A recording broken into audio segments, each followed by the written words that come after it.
Welcome back to T-Mobile Center in Kansas City, the site of Big 12 Basketball Media Days today and tomorrow. Joining us now is the woman who just knocked down and provided that highlight of that three-pointer. She is Amari Whiting, back for year number 2 at BYU. Amari, welcome to the show. Thank you, guys. What's up? How are you? We're doing great.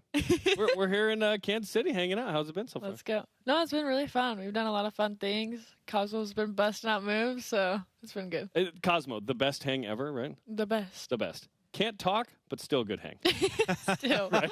Yeah. It's tough to do that, right? When you can't talk, right? But you're still a good hang. I respect it. Oh, all right. So it didn't take long for your mom and coach to put you on blast, Amari. Oh, shoot. She talked about your free throw shooting with us. Oh, so didn't start with that.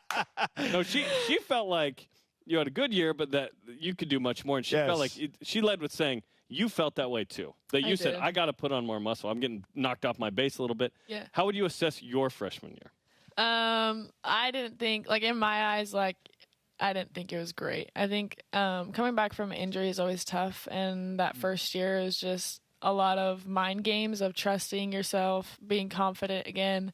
And I think that's where my free throws was a lot, is I just was super nervous and wasn't fully confident in myself and what I could do. And so, I think that freshman year was good to just get under my belt, and I was super grateful for the position I was in and to be able to start and play those minutes. I think towards the end, you could kind of see the strides I made, and I was able to, help our team win.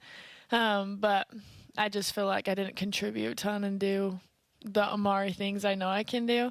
And that's just like starting with like picking up 94 feet and stuff like that. Like, that's just who I am. And I feel like I was, trying to ease it back in with my leg and, save it. But yeah, so I agree with my mom.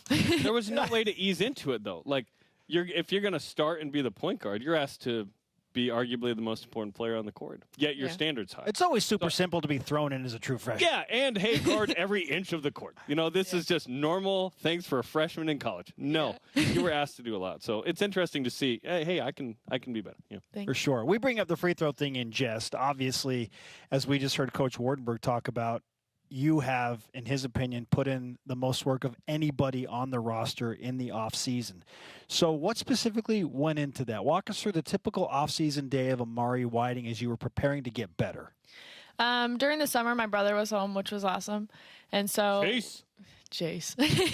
And so we would go train at least 2 to 3 times a week with a guy named Dejan in Salt Lake.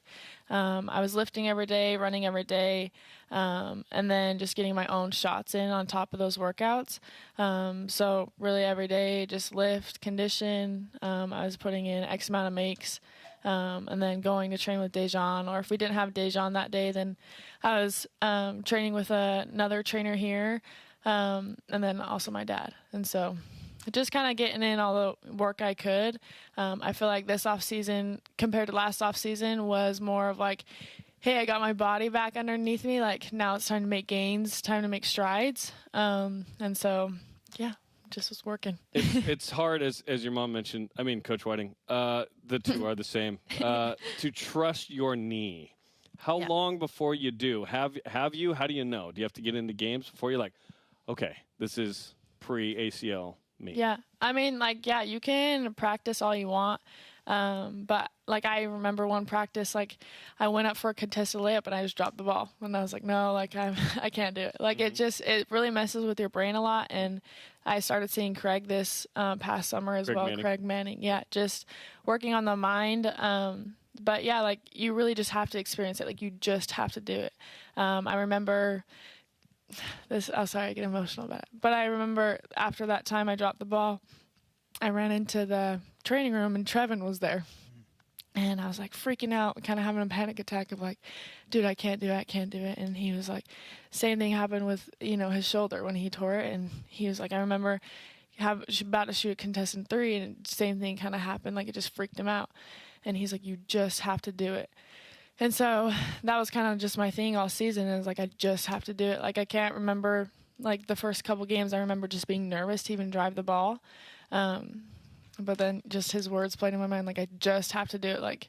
It'll be okay. If it happens, it happens, but faith over fear. And so that's just kind of what I had to do. That's a great story. Now we appreciate the sharing insight. And it is an emotional deal, and it's something that we probably don't spend enough time talking about at length because that's a tricky path to navigate for sure. But you've mentioned now you feel like you're your old self. So how long have you been playing in that mindset of, okay, now I'm truly back? Like from a time frame perspective, how long has it been?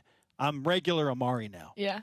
I think I started to gain my confidence and see those strides probably the last 2-3 games of our season. I just feel like I was able to, contribute more and just, have confidence and believe in myself that, hey, I can help my team out. I can do what I need to do. And I think you can kind of see the game slow down for me in those, games. I wasn't too sped up or worried about it. And then just this summer, I feel like even when we started practices and stuff like that, I feel like I've been more calm and collected, and just, because I did get that experience underneath my belt, I've just been more confident in what I'm doing. So 8 newcomers on this team, different squad, different style of play. Coach Whiting was telling us. What are you most excited about with a new look group in year 2 of the Big 12, which is also a little different with 4 new teams? Yeah. I'm just excited because I feel like all of our girls are super hungry. We have a bunch of transfers that obviously either came off bad years or injuries or whatnot. So they want it bad, want a good year underneath them. And then freshmen that haven't proved anything yet want to show people that this is where they need to be and this is the sport they're playing type deal.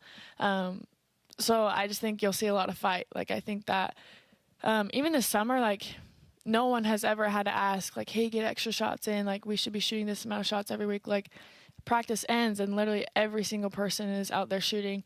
And I feel bad for our practice boys and managers because they stay after, hours. But it's just nice to see. The work ethic is there. And I think that, we might be, new and, team chemistry and just playing together will have to come. But I think that we'll get there, so. BYU sophomore point guard Amari Whiting is on BYU Sports Nation. There are, as Jaron mentioned, 8 significant newcomers. Which of the newcomers earned your attention very quickly in Provo? I think all of them kind of did in their own way. Obviously, seeing the freshmen and the level that they're at right now compared to how I was, I feel like I'm almost proud of them. Does that make sense? For just staying confident and staying true to themselves. And so they really have just, surprised me, and I've been kind of shocked of how good they are. And same with all of our transfers. I was on their visits or got to see them, but I've never obviously seen them play in person. Even when we played Santa Clara, Mariah was out with injury. And so it's just fun to see Kenny G when she posts up, we all get hyped, or when someone knocks down a 3-ball, we all get hyped because it's just, you have good girls on your team, and you really haven't seen them. So it's kind of like watching a highlight film of everyone. That's awesome. Picked 12th in the preseason poll. How do you take that information? I love it. That's what your mom said too. I think that it's right where we need to be. I think that we don't need to have all this pressure or expectations on us. I think we know what we're going to do, and I think that whoever's not on the train now can stay off the train. We're ready. Hey-o. Number 12 in the Big 12. Yes. So take that on the surface. 12 around BYU. We love that. Absolutely. Yeah. We also enjoy BYU teams exceeding expectations. Yes, we do. Yes, we do. 7-0. Let's go. Let's go. 7-0. You know your audience. He knows. Come on. Mari, great to talk with you. We wish you the best of luck. 15 days away from Idaho. So let's just go ahead and give us the BYU Sports Nation karma right now. All of the exhibition and the season opener. Awesome. Thanks, Amari.